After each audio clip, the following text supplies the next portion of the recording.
Está no ar mais um programa Giro do Estilo, com a apresentação de Gisele Ribeiro.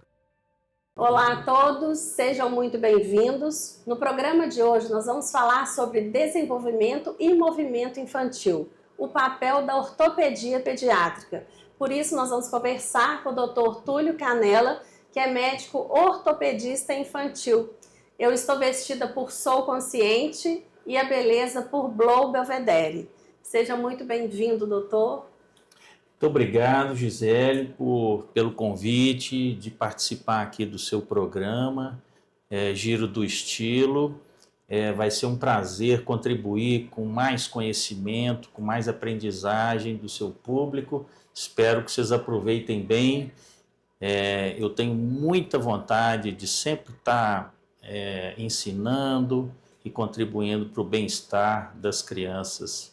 Ok? Vamos lá. Ok, muito obrigada, seja muito bem-vindo mesmo, viu, doutor? É um prazer, uma honra estar aqui hoje com você. Conta pra gente um pouco, primeiramente, sobre a sua trajetória profissional, né, médica, e até mesmo por que escolheu essas especialidades. Tá certo. Olha, eu tenho 56 anos, sou ortopedista pediátrico há 27 anos, né?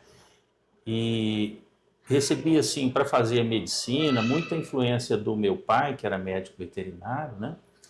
E eu me formei pela UFMG aqui, no estado de Minas Gerais, e tive muitos professores eminentes, mas o que me marcou para seguir esse caminho, eu estava no quinto período de medicina e tive contato com ele, é o Dr. César Luiz, que inclusive é meu sócio aqui no Hospital Ortopédico BH, trabalha comigo, e eu via como que ele trabalhava nesses estágios que a gente tem durante o curso de medicina acadêmica, né? Da vida acadêmica, a gente tem contato com várias especialidades e nessa em especial eu via como que ele tratava as crianças, como que era uma consulta, né? A expressão da criança, aquele sofrimento e como que era, né, como ele se colocava, a presença, né, de uma pessoa que tinha conhecimento, experiência e que poderia mudar a trajetória dessa criança ao longo da vida inteira. Então, uma decisão ali iria impactar a vida da criança inteira. Então, isso me tocou bastante, porque era uma vida inteira ali para decidir. No momento, você precisava de muito conhecimento e muita seriedade no estudo.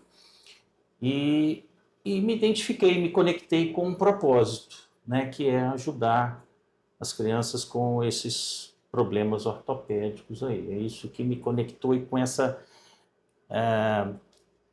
capacidade da criança de, vamos dizer assim, se regenerar, né, de essa alegria, essa espontaneidade, isso tudo me tocou profundamente. Por isso que eu segui por esse caminho.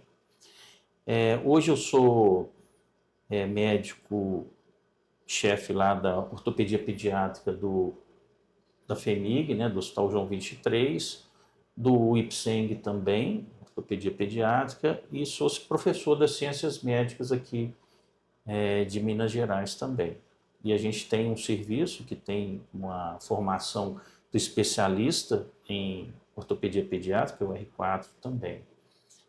Bom, e a partir daí é isso. Aí minha trajetória praticamente é essa e estou à disposição de vocês aí para a gente seguir com as perguntas. Vamos lá. Isso, maravilha. E afinal, o que faz um ortopedista pediátrico? Sim, boa pergunta. Olha, a gente previne, a gente trata e a gente ameniza, né, qualquer lesão que aconteça no sistema músculo-esquelético, ou seja, no osso, no músculo, nos ligamentos, né, e nos nervos também. Tem doenças que acometem nervos e que são né, que têm consequências ortopédicas. Então, essa parte do ortopedista, ele tem uma grande importância porque a criança, ela tem muitas modificações, ela passa por vários estágios até chegar a alguma coisa parecida ali no adulto. né? E a gente precisa estar atento para essas modificações. Claro. Tanto para as modificações que são variações comuns do normal, como para aquelas variações que são realmente patológicas, né? E a profissional que realmente entende essa parte é um profissional que é o ortopedista pediátrico. E então, tanto para patologias, né, quanto para as fraturas, que são os traumatismos, né? O ortopedista ele interfere, ajuda no tratamento dos traumatismos, são as fraturas, as luxações, né? E que acontecem nas crianças. Tá, e no caso, em quais fases do crescimento esse acompanhamento aí com uma especialidade como a sua, né, um médico ortopedista infantil, ela é importante? Olha, eu acho que vai desde a gravidez. Então, é meio estranho isso, né? Mas a gente, com o ultrassom em 3D e tudo mais, a gente consegue detectar algumas malformações congênitas, como o próprio pé torto congênito, né? Você consegue saber o tamanho da perninha ou da coxa. Isso é possível fazer algumas medições e já prever. Então, durante a gravidez, se tem alguma alteração no ultrassom, é importante que a grávida venha. Se ela, né, não está se sentindo segura, não está se sentindo bem, ela venha ao ortopedista pediatra para a gente possa explicar e sanar, esclarecer as dúvidas. E também tem casos que a gente prepara todo o ambiente, é o avô, a avó, a gente já prepara o ambiente para na hora que a criança nascer, vai ser assim, vai ser assado, né? Então toda a família é envolvida na patologia. Depois, ao nascimento, a gente também tem uma fase importante em que a criança, às vezes, não é detectado determinadas patologias, mas a gente consegue ver lá na hora, né, o encurvamento das pernas, o próprio pé torto, ou algumas doenças que acometem os quadris, né? Então, que é uma coisa importante nessa época do nascimento, que eu gostaria até, se você me permitisse, de explanar um pouquinho pela importância, porque é uma grande articulação e o que chama-se displasia do desenvolvimento do quadril, que é uma alteração ali nesse encaixe do fêmur, dá licença aqui, do fêmur, a cabeça do fêmur com o acetábulo. Então esse encaixe ele é desfeito, ou seja, tem alguma alteração em que a cabeça do fêmur ele não encaixa perfeitamente. Isso pode passar despercebido e causar uma alteração na criança, lá na marcha, aí precisa de cirurgias mais complexas e tudo mais. Mas se a gente detectar isso precocemente, né, então logo ao nascimento, lá com um exame de ultrassom, que é uma coisa simples, né? Então hoje, nos Alemanha e Israel, eles fazem ultrassom de rotina, até os 3 meses de idade, para exatamente detectar isso aí, não deixar passar. Já aqui no Brasil, nos Estados Unidos, tem um certo screening, né? Uma certa procura. Se a criança tem lá, é prematura, se ela tem uma posição pélvica, né? Se é gemelar, então, se tem pouco líquido na cavidade, então, é um screening que faz, aí você pede ultrassom. Mas eu não hesito em pedir o ultrassom, não é invasivo, é inócuo, e que, né, você pode detectar algo que não passou despercebido pelo exame físico ali na hora, e que a instituição do tratamento, que é simples, veja que, com licença, eu vou mostrar aqui, esse aparelhinho chama aparelho de Pavlik, que você veste a criança fica como se fosse numa posição de sapinho, né? Você abraça isso aqui no tórax da criança, né? Aqui põe os ombrinhos aqui, né? E as perninhas ficam assim, que nem um sapinho mesmo. Então, o uso desse aparelho, ele praticamente resolve tudo, dificilmente deixa uma sequela, uma patologia que pode causar uma enorme complicação para a vida adulta, imagina. Então, é uma mudança, e se você agir com seriedade, o trabalho que eu realizo, você permite uma vida melhor para essa criança, muito melhor, né? E desvia totalmente o caminho. A outra fase que a gente também observa, então, lá durante a gravidez, logo ao nascimento, né? Depois na idade da marcha, que existem algumas alterações que podem acontecer, né? Então, logo que a criança começa a andar por volta de 1 ano, pode ser até 1 ano e meio. Então, essa é uma questão, às vezes, difícil, né? Porque existe uma variação dentro do normal. Então, não quer dizer que a criança tem que andar com 1 ano ali certinho. Isso causa bastante ansiedade nos pais, né? Então, nessa época da marcha, a gente vê se a criança está mancando, está claudicando, ou se tem, por exemplo, um membro está mexendo diferente do outro, né?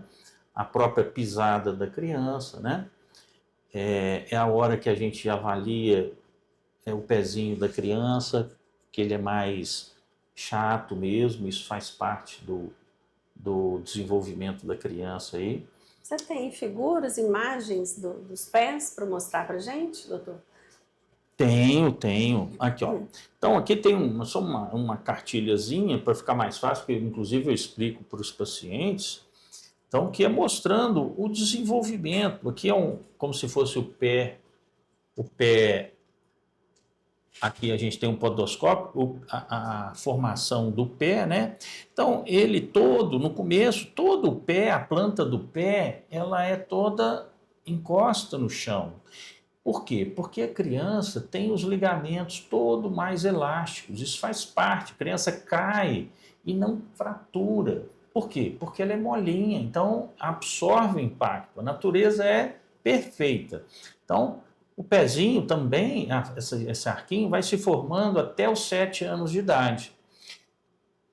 Há uns 20, 30 anos atrás, achava-se que isso não era normal. Então, prescrevia-se muito as botinhas ortopédicas.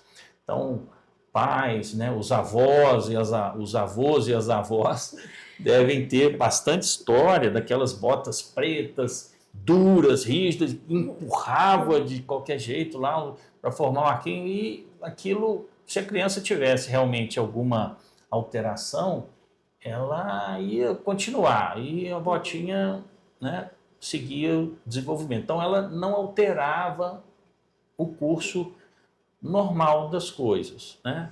Então, a gente não prescreve mais essas botinhas ortopédicas. Então, aqui só para mostrar só o desenvolvimento. Então, até os 7 anos tem tempo para formar esse arquinho do pé, que é um motivo também de grande motivo de consultas ortopédicas, né? Ansiedade dos pais são muito grandes pela formação do arquinho do pé.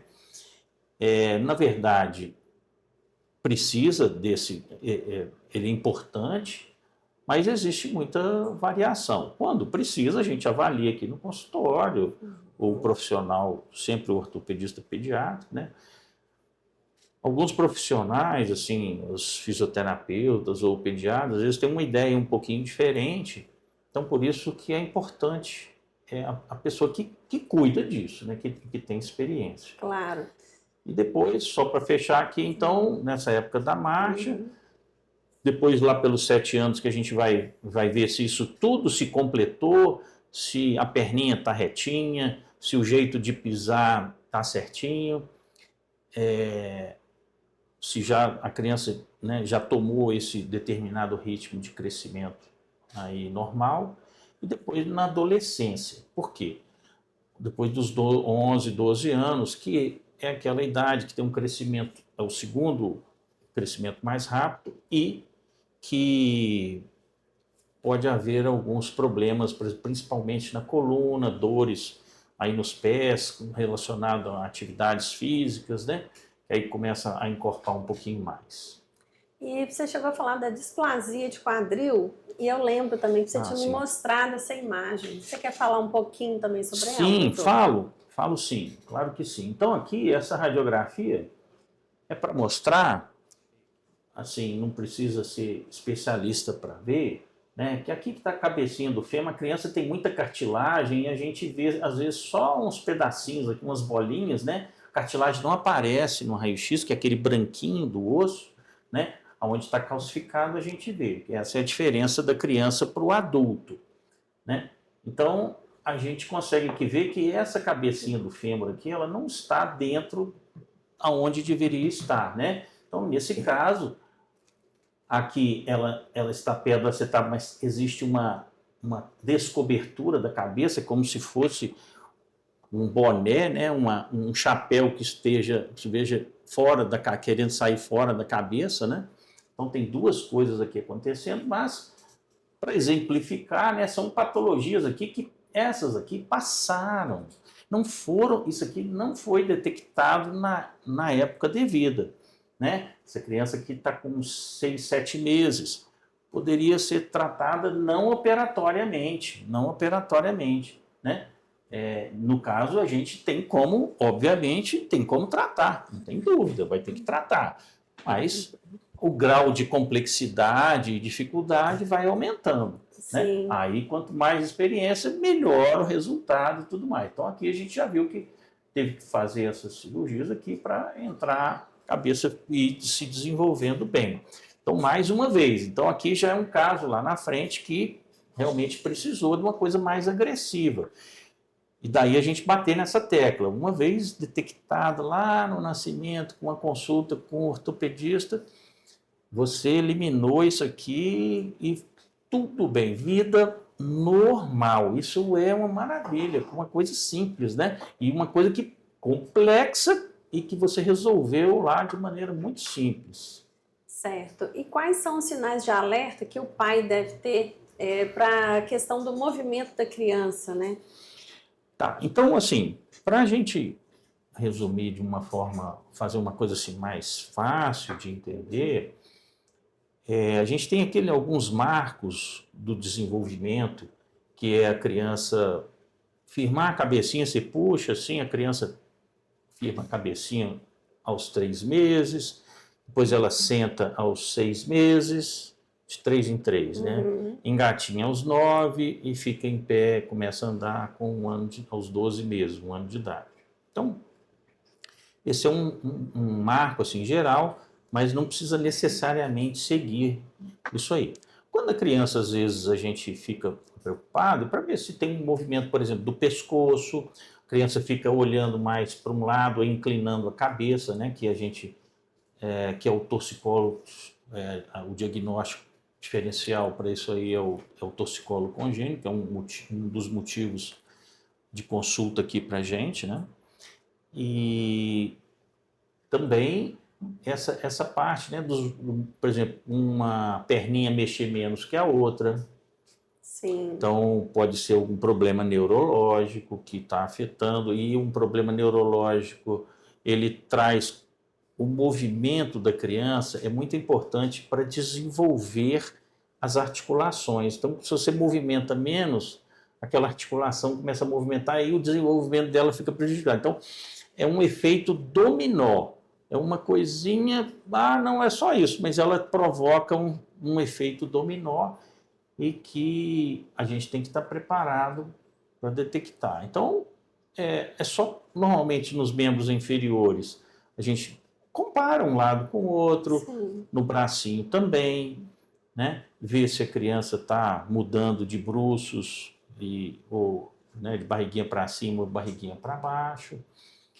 E se existe uma simetria, ou seja, um lado mexendo bem com o outro. Toda vez que tiver alguma coisa bloqueando ou que o pai sentir que tem diferença, tem que procurar uma assistência médica, que é o pai não pode assumir essa responsabilidade, porque não foi feito para... Ele não tem esse conhecimento. Com certeza. E se tiver com dor, né? Quando que eles devem procurar o médico nessa hora? Porque nem toda dor é normal, né? Não, a dor não é uma coisa que faz parte, assim, do normal.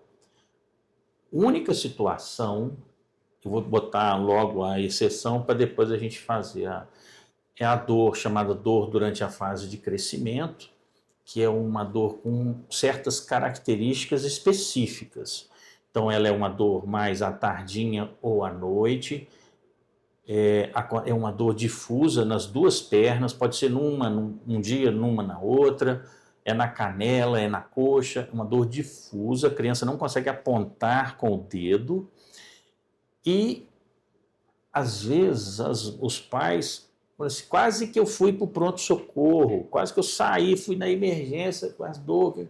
Aí no dia seguinte a criança acorda pulando, esqueceu, não aconteceu nada. Aí a mãe fica perplexa, não sabe, mas o que é isso? Como assim? Ontem quase que eu saí do pronto-socorro, fui embora.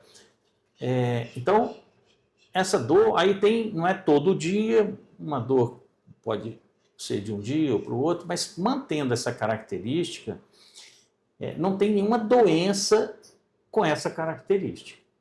Tá? E é até os 5, 6 anos de idade. Então, não é uma dor constante. Você vê que é só num período, lá à tarde ou à noite. A criança normalmente não acorda com dor e que de manhã cedo, normalíssima, não queixa dor. Bom, o que chama atenção? São aquelas dores que permanecem, são mais contínuas, assim, 5, 7 dias. Às vezes pode ser localizada numa articulação do punho, cotovelo, o joelho, o que seja, e que a criança mexa menos com aquele membro, o local pode ficar quente e doloroso ou até vermelho, pode dar uma prostração. Então, começa a ter outros elementos, que para de mexer, febre, né, e vermelhidão e inchaço da região. Então, quando tem essa dor e permanece isso mais tempo, aí não tem dúvida que tem que levar num profissional, no ortopedista pediátrico mesmo.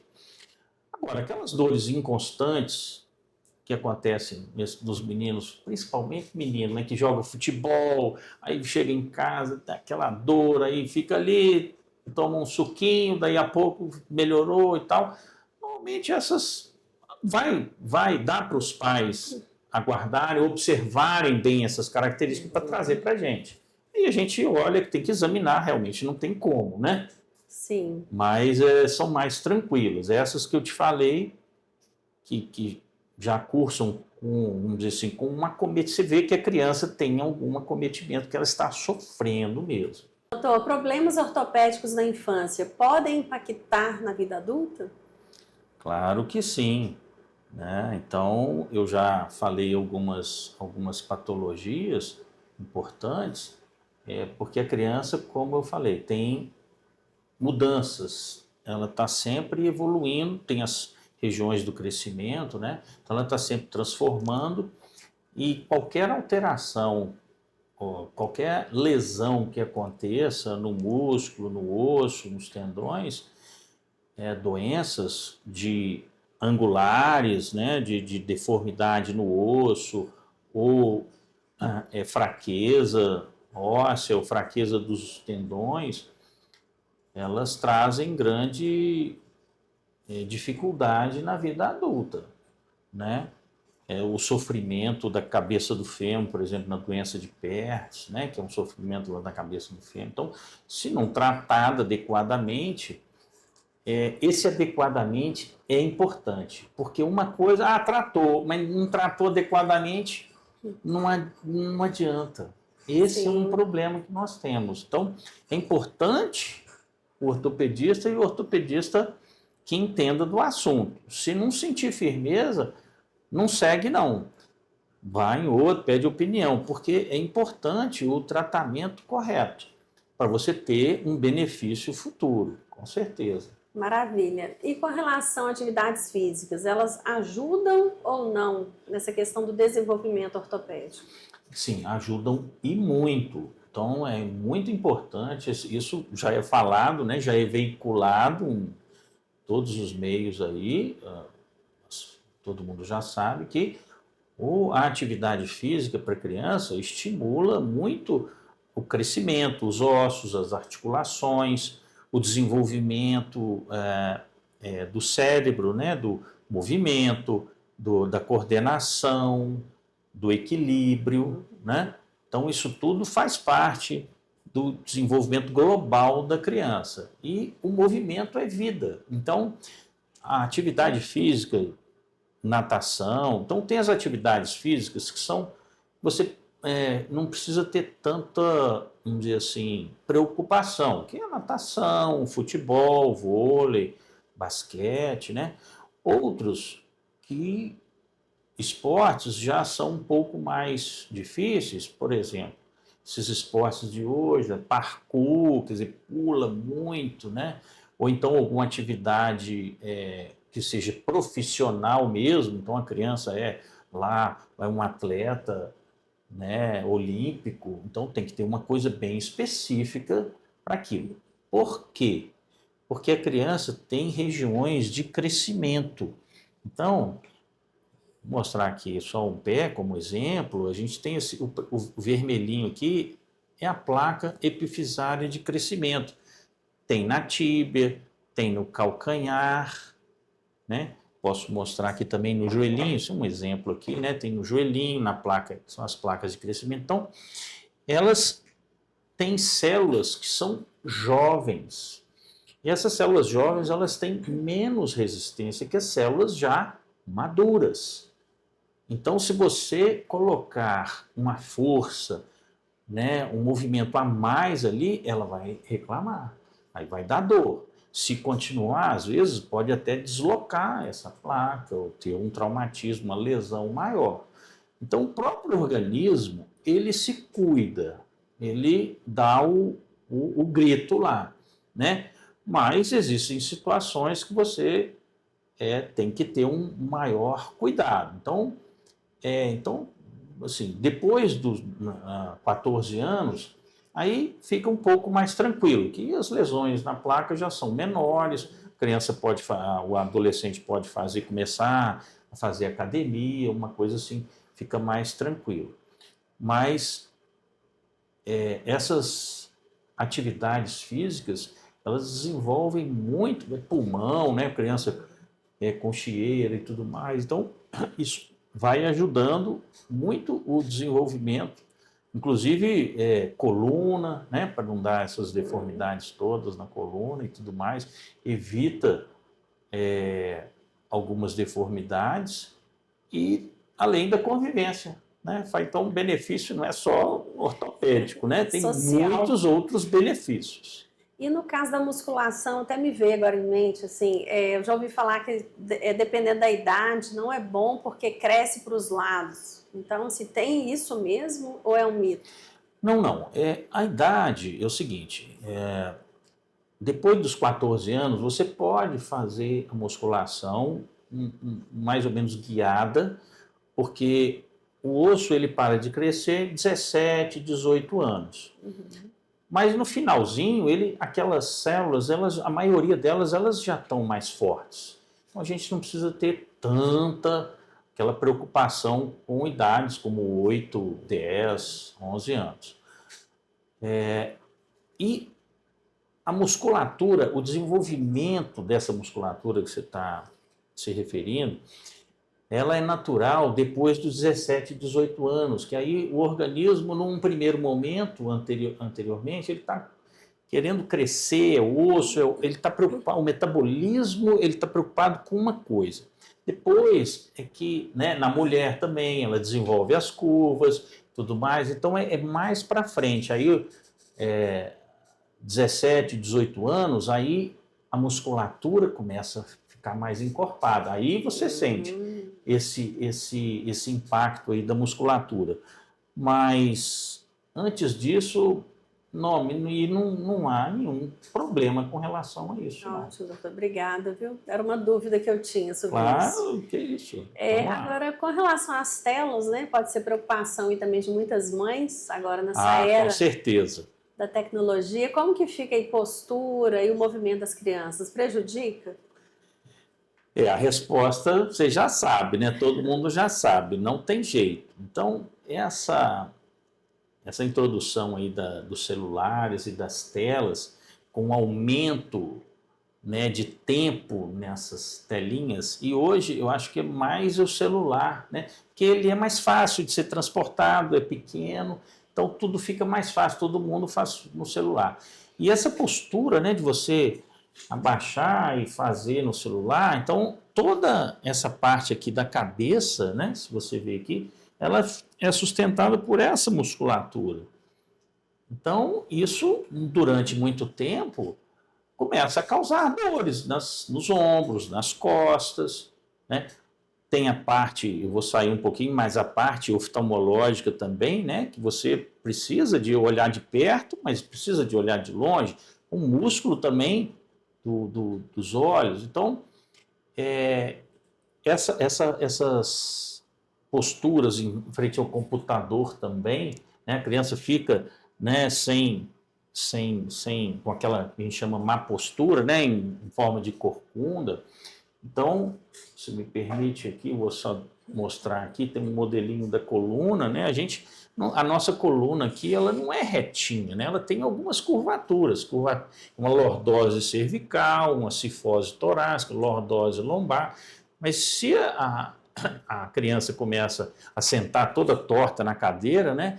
Então a coluna começa a fazer um S, né? A entortar, que a gente chama de escoliose, ou então de lado, né, ela começa a ficar curva, né? Igual um corcunda, então fica assim na tela. Então essas posturas, né, uma vez ou outra, não há problema, mas começa a se mostrar muito frequente, isso começa a impactar nos ossos e nas articulações. Então, como não é uma coisa correta, isso vai trazer prejuízos. Esses prejuízos normalmente são as dores ou alguma deformidade, principalmente na coluna. E que é motivo também de muita consulta ortopédica. E aí é um pouco mais complicado, porque não tem a ver só com orientar. Eu falo para a mãe, olha, tem que ficar menos tempo na tela, mas aí eu vou criar um outro problema para a mãe, para ela resolver. Então, a gente dá uma de psicólogo também, né? Mas a gente sempre explica, e você entendendo o que acontece na explicação, fica mais fácil para a pessoa mudar. Sim. E agora falando das fraturas na infância, o cuidado deve ser diferente do que da fase adulta? Sim, bem diferente. Então, eu já falei aqui sobre a presença da placa de crescimento na criança, que é diferente do adulto. Então, qualquer lesão nessa placa de crescimento, ela causa um distúrbio, que pode ser tanto de angulação de um lado para o outro, quanto o membro ou aquele segmento que foi fraturado, ele crescer menos, né? Isso tem que ser abordado de forma clara com os pais, né? Mas qual é a notícia boa? É que a maioria das fraturas da criança, elas são benignas. O osso da criança é um pouco mais maleável do que o nosso. O nosso é um galho seco, né? Assim, pá. O da criança ainda tem alguma maleabilidade. A maioria das fraturas são tratadas conservadoramente. E essas fraturas são tratadas conservadoramente porque a criança tem uma capacidade de consolidação muito rápida, que é diferente do adulto. Então, a consolidação é muito mais rápida. Uma fraturinha aí de antebraço é 4 semanas. Se fosse a mesma fratura no adulto, é 4 meses. Então, ninguém vai ficar engessado 4 meses. Então, a criança tem essa capacidade de consolidar rápido e de remodelar o osso, coisa que não acontece com o adulto. Então, às vezes, pequenas angulações, elas são corrigidas naturalmente. Então, essa que é a notícia boa aí das crianças, que a maioria é realmente conservador. Existem, obviamente, algumas características, né, lá que são cirúrgicas, essas fraturas do cotovelo normalmente são mais cirúrgicas, mas a maioria é bem tranquila, mas desde que o diagnóstico seja feito exato, correto e tratado, né, com um raciocínio de uma maneira correta, que é o mais importante aí. Que é o que eu vejo assim, sempre tem algum colega querendo tratar a criança analogamente ao adulto. Aí, por isso que eu estou fazendo esse ensejo aí na sua pergunta, que foi muito boa, nesse aspecto, né? Bacana, tá, doutor. Antes da gente dar um giro por aqui, conta pra gente pra gente não, né? Para os pais e responsáveis, claro, qual orientação que você pode deixar para eles? A principal. Pais, é o seguinte, entendam que a criança está em desenvolvimento, é um ser em desenvolvimento, em constante mudança, e que vocês não precisam ficar tão ansiosos com essas mudanças e deixar a natureza seguir o seu caminho. Toda vez que tiver alguma dúvida, uma dúvida que você não consegue suprir com o seu conhecimento, não tenha dúvida, vai no médico, né, responsável, no caso aqui que a gente está conversando sobre o assunto sobre a ortopedia pediátrica, mas não assuma uma responsabilidade que não é sua. O conhecimento está com a gente ajuda porque nós temos tudo para poder te esclarecer, ok? Porque a criança tem muita variação e tem muita confusão aí nesse meio do caminho, ok? E é uma responsabilidade, né? É o maior bem que você tem, seu filho.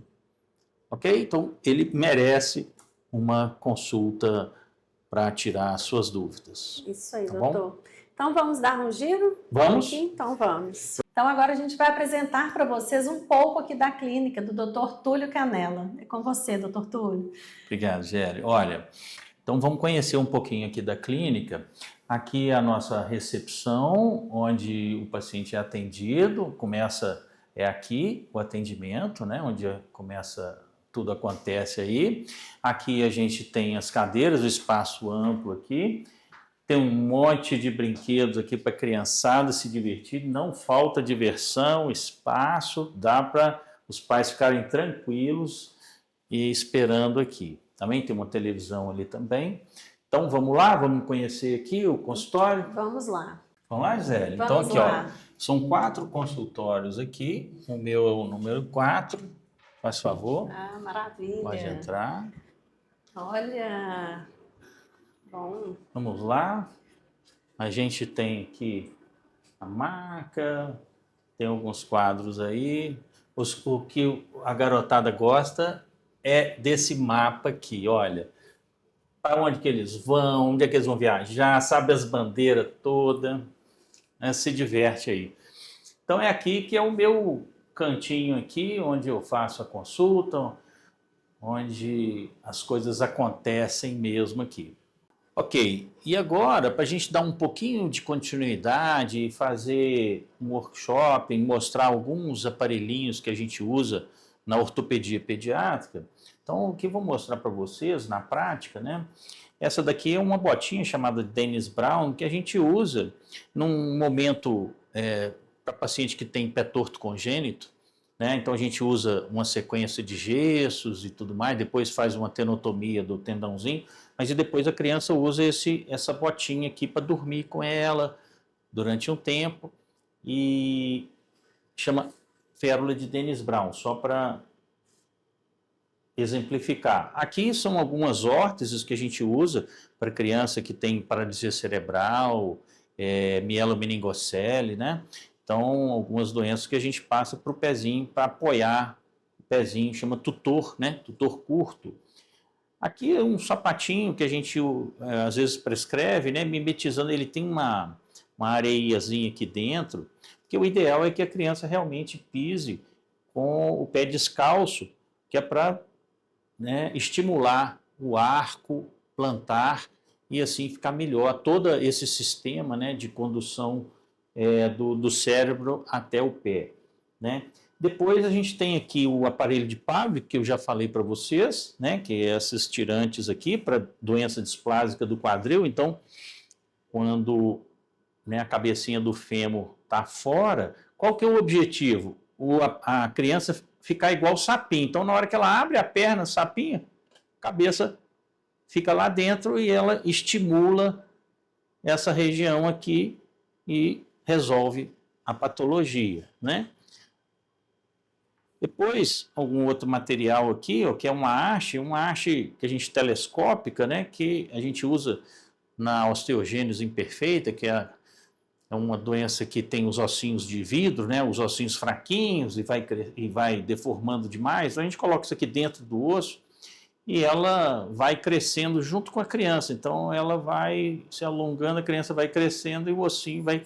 E a haste vai guiando, né, para o ossinho crescer retinho. Facia duval. E mais assim, tecnológico que a gente tem hoje em termos de alongamento e correção de deformidade, esse fixador aqui, que é o da Ortex, que é um fixador hexapodal, porque ele tem 6 colunas dessas struts, né?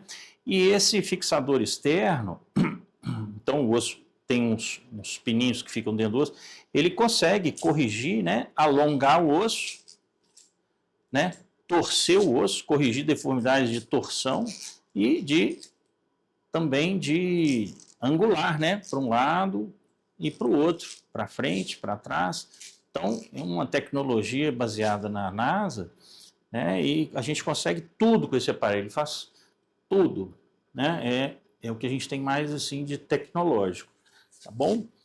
Agora, eu vou mostrar para vocês aqui um pouquinho do meu quadro que eu tenho aqui no consultório, rapidamente, os materiais, para fazer uma explanação, para vocês conhecerem o que se usa, né, na ortopedia pediátrica. Então, esse aqui é um fixador circular, fixador externo circular, mas a gente tem um fixador aqui, que é o monoplanar, então que ele também, a gente pode colocar ele aqui no braço, na perna, então ele faz um alongamento ósseo, né?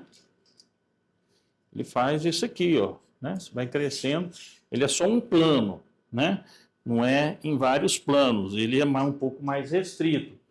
Depois tem essas hastes aqui, né? Que também são utilizadas rapidamente aqui para as fraturas, né? Então, fratura da perna, fratura do fêmur, ok? Então elas ficam dentro do osso, tem uns parafusos para travar, são as chamadas hastes intramedulares, né? As placas e parafusos que a gente usa aqui no fêmur, tá bom? E essas plaquinhas aqui são as chamadas H-plates, elas são utilizadas para guiar o crescimento. Então, naquelas regiões onde o osso cresce, a gente segura um lado ou segura o outro e aí a gente consegue, às vezes, algumas correções das perninhas que são mais arqueadas, ou em X, ou em 0. Então, utilizando o próprio crescimento ósseo, a gente consegue com essas plaquinhas, chamadas H-plates. Tá bom? Então, é só um pouco do arsenal ortopédico pediátrico, só para mostrar para vocês o que a gente tem à disposição para conseguir ajudar todas as crianças que precisam aí. Estou à disposição de vocês aqui no meu consultório, eu estou aqui no Hospital Ortopédico, na Professor Otávio Coelho de Magalhães 111. Vocês me encontram também no Instagram, tenho meu site, drtuliocanela.com.br, pode me procurar lá, e nas outras mídias que serão aí também podem ser divulgadas. É um prazer estar aqui no programa Giro do Estilo com a Gisele, viu? Agradeço demais, espero que vocês tenham aproveitado as explicações e um grande abraço.